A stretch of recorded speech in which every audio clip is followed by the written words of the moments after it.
ನಮಸ್ಕಾರ ಸ್ನೇಹಿತರೆ, ನಾವು ಕೆಲವು ದಿನಗಳಿಂದ ನೋಡ್ತಾ ಇದ್ದೀವಿ ಭಾರತದ ಅಕ್ಕಪಕ್ಕ ಇರುವ ದೇಶಗಳಲ್ಲಿ ರಾಜಕೀಯ ಅಸ್ಥಿರತೆ ಹೆಚ್ಚಾಗಿದೆ. ಅದು ನೇಪಾಳ, ಭೂತಾನ್, ಬಾಂಗ್ಲಾದೇಶ, ಪಾಕಿಸ್ತಾನ ಹಾಗೂ ಮಯನ್ಮಾರ್. ಈ ದೇಶಗಳಲ್ಲಿ ಪೂರ್ತಿಯಾಗಿ ರಾಜಕೀಯ ಅಸ್ಥಿರತೆ ಎದ್ದು ಕಾಣ್ತಿದೆ. ಭಾರತದ ಪಕ್ಕದಲ್ಲಿರುವ ಮತ್ತೊಂದು ದೇಶದಲ್ಲಿ ಕೂಡ ಅಸ್ಥಿರತೆ ಇದೆ.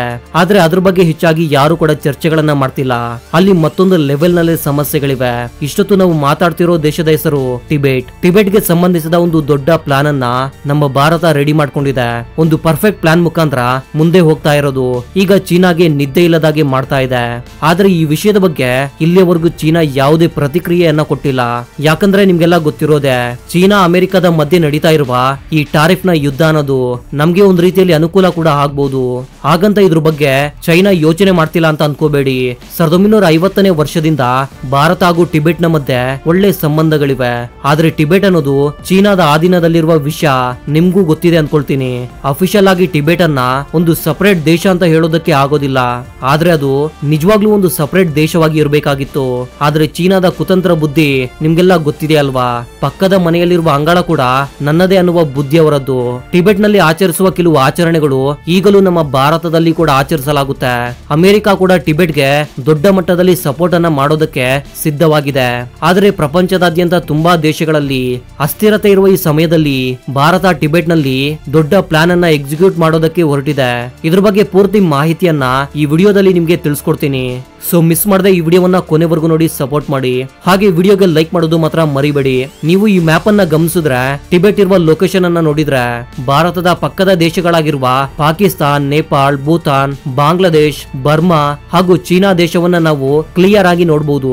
ಅಲ್ಲೇ ನೇಪಾಳ ಹಾಗೂ ಚೀನಾದ ಗಡಿ ಭಾಗದಲ್ಲಿ ನಿಮ್ಗೆ ಕಾಣ್ತಾ ಇರುವ ಪ್ರದೇಶವೆಲ್ಲ ಟಿಬೆಟ್. ಮೊದಲಿಗೆ ಟಿಬೆಟ್ ಅನ್ನೋದು ಸ್ವತಂತ್ರ ದೇಶವಾಗಿತ್ತು. ಆ ಸಮಯದಲ್ಲಿ ಟಿಬೆಟ್ ಹಾಗೂ ಭಾರತದ ಮಧ್ಯೆ ಒಳ್ಳೆ ಸಂಬಂಧಗಳು ಇದ್ವು.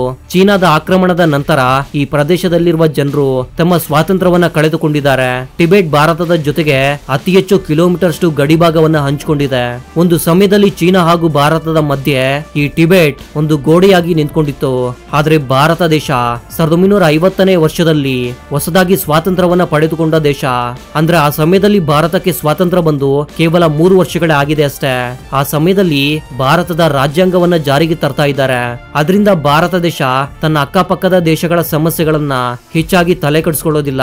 ಬದಲಿಗೆ ನಮ್ಮ ಭಾರತ ದೇಶ ತನ್ನನ್ನ ತಾನು ಒಂದು ಬಲವಾದ ಸ್ವತಂತ್ರ ದೇಶವಾಗಿ ಬದಲಾಯಿಸಿಕೊಳ್ಳಲು ಹೆಚ್ಚಾಗಿ ಗಮನ ವಹಿಸ್ತಾ ಇತ್ತು.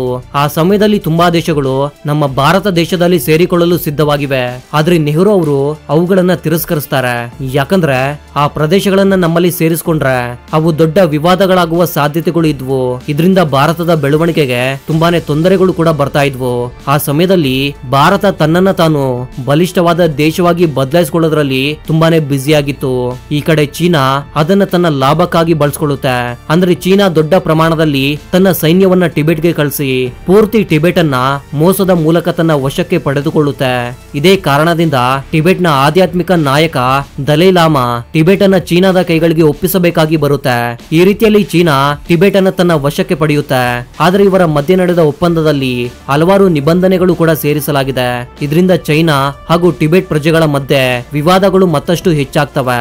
ಇದ್ರ ಕಾರಣದಿಂದ 1959ನೇ ಇಸವಿಯಲ್ಲಿ ದಲೈ ಲಾಮಾ ಟಿಬೆಟ್ ಅನ್ನ ಬಿಟ್ಟು ಭಾರತ ದೇಶದಲ್ಲಿ ಆಶ್ರಯವನ್ನ ಪಡಿತಾನೆ. ಅಷ್ಟೇ ಅಲ್ಲ, ಆ ಸಮಯದಲ್ಲಿ ತುಂಬಾ ಜನ ಟಿಬೆಟ್ ಪ್ರಜೆಗಳು ಕೂಡ ಭಾರತಕ್ಕೆ ವಲಸೆ ಬರ್ತಾರೆ. ಆಗ ಭಾರತ ದೇಶ ಅವರಿಗೆಲ್ಲ ಆಶ್ರಯವನ್ನ ಕೊಟ್ಟು ಹಿಮಾಚಲ ಪ್ರದೇಶದಲ್ಲಿರುವ ಧರ್ಮಶಾಲೆಗಳಲ್ಲಿ ಅವರಿಗೆ ನಿವಾಸ ಇರಲು ಅವಕಾಶ ಮಾಡಿಕೊಡುತ್ತೆ. ಈಗ ನಮ್ಮ ಭಾರತ ದೇಶದಲ್ಲಿ ಸುಮಾರು 70,000ಕ್ಕೂ ಅಧಿಕ ಜನ ಟಿಬೆಟ್ ನ ಪ್ರಜೆಗಳು ವಾಸ ಮಾಡ್ತಿದ್ದಾರೆ. ಭಾರತ ದೇಶದಲ್ಲೇ ಅನೇಕ ಬೌದ್ಧ ಧರ್ಮಗಳನ್ನ ಅವರು ನಿರ್ಮಾಣ ಮಾಡ್ಕೊಂಡಿದ್ದಾರೆ.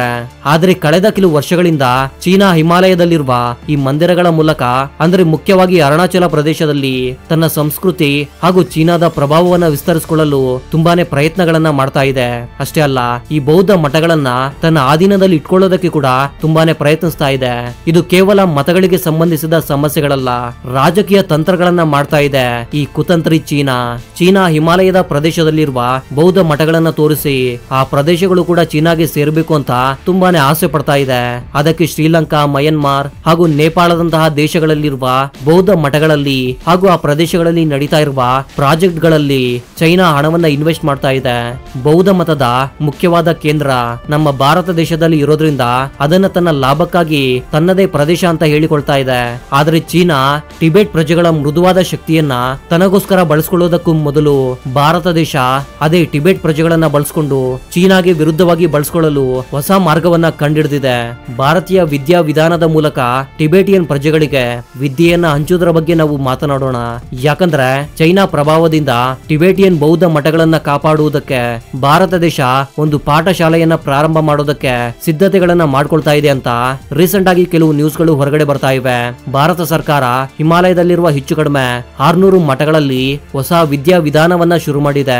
ಈ ಮಠಗಳು ಸಿಕ್ಕಿಂ, ಹಿಮಾಚಲ ಪ್ರದೇಶ, ಉತ್ತರಾಖಂಡ, ಜಮ್ಮು ಕಾಶ್ಮೀರ, ಲಡಾಖ್ ಹಾಗೂ ಅರುಣಾಚಲ ಪ್ರದೇಶಗಳಲ್ಲಿವೆ. ಮೊದಲು ಈ ಮಠಗಳಲ್ಲಿರುವ ವಿದ್ಯಾರ್ಥಿಗಳು ಬೌದ್ಧ ಮತ ಹಾಗೂ ಟಿಬೆಟಿಯನ್ ಸಂಪ್ರದಾಯಗಳನ್ನ ಮಾತ್ರವೇ ಕಲಿತಾ ಇದ್ರು. ಆದ್ರೆ ಈಗ ಹೊಸದಾಗಿ 2 ಎಜುಕೇಶನ್ ಇರುತ್ತೆ. ಮೊದಲನೇದು ಬೌದ್ಧ ತತ್ವಶಾಸ್ತ್ರ, ಬುದ್ಧನ ಬೋಧನೆಗಳು, ಟಿಬೆಟಿಯನ್ ಹಾಗೂ ಭಾರತದ ಸಂಪ್ರದಾಯಗಳನ್ನ ಅಲ್ಲಿ ಹೇಳಿಕೊಡಲಾಗುತ್ತೆ. ಎರಡನೇದು ಈಗ ಆಧುನಿಕ ವಿದ್ಯೆಯನ್ನ ಕೂಡ ಈ ಮಠಗಳಲ್ಲಿ ಹೇಳಿಕೊಡಲಾಗುತ್ತೆ. ಇದರಲ್ಲಿ ಗಣಿತ, ವಿಜ್ಞಾನ, ಕಂಪ್ಯೂಟರ್, ಇಂಗ್ಲಿಷ್, ಹಿಂದಿ ಹಾಗೂ ಪ್ರಾಂತೀಯ ಭಾಷೆಗಳನ್ನ ಹೇಳಿಕೊಡಲಾಗುತ್ತೆ. ಇದ್ರ ಜೊತೆಗೆ ಮಕ್ಕಳು ಭಾರತ ದೇಶದ ಪ್ರಾಚೀನ ಹಾಗೂ ಆಧುನಿಕ ಚರಿತ್ರೆಯನ್ನು ಕೂಡ ಅಧ್ಯಯನ ಮಾಡ್ತಾರೆ. ಇದರಲ್ಲಿ ಟಿಬೆಟ್ ನ ಸ್ವಾತಂತ್ರ್ಯಕ್ಕಾಗಿ ಭಾರತ ದೇಶ ಏನೆಲ್ಲ ಸಹಾಯವನ್ನ ಮಾಡಿದೆ ಅಂತ ಕೂಡ ಅವ್ರಿಗೆ ಹೇಳಲಾಗುತ್ತೆ. ಈಗಾಗಲೇ 20 ಮಠಗಳಲ್ಲಿ ಈ ಎಜುಕೇಶನ್ ಅನ್ನ ಶುರು ಮಾಡಿದ್ದಾರೆ. ಆದಷ್ಟು ಬೇಗ ಉಳಿದ ಮಠಗಳಲ್ಲಿ ಕೂಡ ಪ್ರಾರಂಭವಾಗುತ್ತೆ. ಆದ್ರೆ ಇಲ್ಲಿ ಬರುವ ಪ್ರಶ್ನೆ ಏನಂದ್ರೆ, ಭಾರತ ದೇಶ ಇದೆಲ್ಲವನ್ನ ಮಾಡೋದಕ್ಕೆ ಕಾರಣವೇನು? ಇದರಿಂದ ಭಾರತಕ್ಕೆ ಲಾಭವೇನು? ಇದಕ್ಕೆ ಸರಳವಾದ ಉತ್ತರವೇನಂದ್ರೆ, ಚೀನಾದ ಕುತಂತ್ರ ಕೆಲಸಗಳಿಂದ ಭಾರತದ ಗಡಿಭಾಗಗಳನ್ನ ಸುರಕ್ಷಿತವಾಗಿಡಲು ಸಹಾಯವಾಗುತ್ತೆ.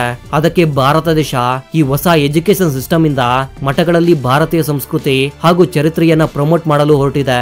ಇದರ ಉದ್ದೇಶವೇನು ಅಂದ್ರೆ, ಮಠಗಳಲ್ಲಿ ವಿದ್ಯಾಭ್ಯಾಸ ಮಾಡ್ತಿರುವ ವಿದ್ಯಾರ್ಥಿಗಳ ಮೇಲೆ ಚೀನಾದ ಪ್ರಭಾವವನ್ನ ಕಡಿಮೆ ಮಾಡಲಾಗುತ್ತೆ. ಇನ್ನು ಇದರ ಉಪಯೋಗಕ್ಕೆ ಬಂದ್ರೆ, ಇದರಿಂದ ಭಾರತ ಹಾಗೂ ಟಿಬೆಟ್ ಎರಡಕ್ಕೂ ತುಂಬಾನೇ ಪ್ರಯೋಜನಗಳಿವೆ. ಯಾಕಂದ್ರೆ ಇನ್ಮೇಲೆ ಬೌದ್ಧ ಮಠಗಳಲ್ಲಿ ವಿದ್ಯಾಭ್ಯಾಸ ಮಾಡಿದವರೆಲ್ಲ ಸನ್ಯಾಸಿಗಳು ಆಗುವ ಅವಶ್ಯಕತೆ ಇರೋದಿಲ್ಲ. ಅವರು ಇಂಜಿನಿಯರ್ಸ್ ಹಾಗೂ ಡಾಕ್ಟರ್ಸ್ ಆಗುವ ಅವಕಾಶಗಳು ಇವೆ. ಅಷ್ಟೇ ಅಲ್ಲದೆ ಇಲ್ಲಿ ವಿದ್ಯಾಭ್ಯಾಸ ಮಾಡಿದವರಿಗೆ ಭಾರತದಲ್ಲಿ ಉದ್ಯೋಗ ಅವಕಾಶಗಳು ಕೂಡ ಸಿಗಬಹುದು. ಇವರು ಭಾರತದ ಜೊತೆಗೆ ಸ್ನೇಹದಿಂದ ಇದ್ರೆ ಭಾರತಕ್ಕೆ ಕೂಡ ತುಂಬಾನೇ ಉಪಯೋಗವಿದೆ. ಹಿಮಾಲಯದಲ್ಲಿ ಭಾರತದ ಎಜುಕೇಶನ್ ಸಿಸ್ಟಮ್ ಅನ್ನ ಭಾರತ ಶುರು ಮಾಡಿದ್ರೆ ಅಲ್ಲಿರುವ ಬೌದ್ಧ ಮಠಗಳ ಮೇಲೆ ಚೀನಾದ ಪ್ರಭಾವ ಕಡಿಮೆಯಾಗಿ ಭಾರತದ ಪ್ರಭಾವ ಹೆಚ್ಚುತ್ತೆ. ಈಗ ಭಾರತದ ಈ ಎಜುಕೇಶನ್ ಸಿಸ್ಟಮ್ ಅನ್ನ ಅರುಣಾಚಲ ಪ್ರದೇಶದಂತಹ ರಾಜ್ಯಗಳಿಗೆ ಈಗ ತುಂಬಾನೇ ಇಂಪಾರ್ಟೆಂಟ್. ಯಾಕಂದ್ರೆ ಚೈನಾ ಈಗಾಗಲೇ ಅರುಣಾಚಲ ಪ್ರದೇಶವನ್ನ ತನ್ನ ಭೂಭಾಗ ಅಂತ ಹೇಳಿಕೊಳ್ತಾ ಇದೆ. ಅಷ್ಟೇ ಅಲ್ಲ, ನಿಧಾನಕ್ಕೆ ಅಲ್ಲಿರುವ ಮಠಗಳನ್ನ ತನ್ನ ಕಂಟ್ರೋಲ್ಗೆ ತೆಗೆದುಕೊಳ್ಳೋದಕ್ಕೆ ಟ್ರೈ ಮಾಡ್ತಿದೆ. ಇದು ಮುಂದೆ ಭಾರತಕ್ಕೆ ದೊಡ್ಡ ಅಪಾಯವೇ ತರುತ್ತೆ. ಮುಂದೆ ಒಂದಿನ ಅರುಣಾಚಲ ಪ್ರದೇಶ ಚೈನಾದ ಪಾಲಾದ್ರೂ ಕೂಡ ನಾವು ಆಶ್ಚರ್ಯ ಪಡಬೇಕಾಗಿಲ್ಲ. ಯಾಕಂದ್ರೆ ಈಗಾಗಲೇ ಗಡಿಭಾಗದಲ್ಲಿ ಅಂತಹ ವಾತಾವರಣಗಳು ಕ್ರಿಯೇಟ್ ಆಗಿವೆ. 2020ರಲ್ಲಿ ಗಾಲ್ವಾನ್ ಏರಿಯಾದಲ್ಲಿ ಭಾರತ ಹಾಗೂ ಚೈನಾದ ಆರ್ಮಿ ನಡುವೆ ದೊಡ್ಡ ಮಟ್ಟದಲ್ಲಿ ಜಗಳವೇ ಉಂಟಾಗಿತ್ತು. ಮಠಗಳಲ್ಲಿ ಕೂಡ ಹೀಗೆ ಆಗುವ ಸಾಧ್ಯತೆಗಳು ಇವೆ. ಅದಕ್ಕೆ ಮುನ್ನೆಚ್ಚರಿಕೆಯಿಂದ ಭಾರತ ತನ್ನ ಪ್ರಭಾವವನ್ನ ಬೌದ್ಧ ಮಠಗಳ ಮೇಲೆ ಬೆಳೆಸ್ಕೊಳ್ತಾ ಇದೆ. ಈ ಬೌದ್ಧ ಮಠಗಳೆಲ್ಲ ಭಾರತದ ಪರ ನಿಂತ್ಕೊಂಡ್ರೆ ಇನ್ನು ಚೀನಾ ತನ್ನ ಬಾಲವನ್ನ ಮುದ್ರಕೊಳ್ಳುತ್ತೆ. ಇಲ್ಲಾಂದ್ರೆ ಈ ಕುತಂತ್ರಿ ಚೈನಾ ನಿಧಾನಕ್ಕೆ ಇಡೀ ಭಾರತವೇ ನನ್ನ ಭೂಭಾಗ ಅಂತ ಹೇಳಿದ್ರು ಶಾಕ್ ಆಗ್ಬೇಕಿಲ್ಲ. ಈ ಎಲ್ಲಾ ಮಠಗಳು ಭಾರತದ ಗಡಿಭಾಗದಲ್ಲಿ ಇವೆ.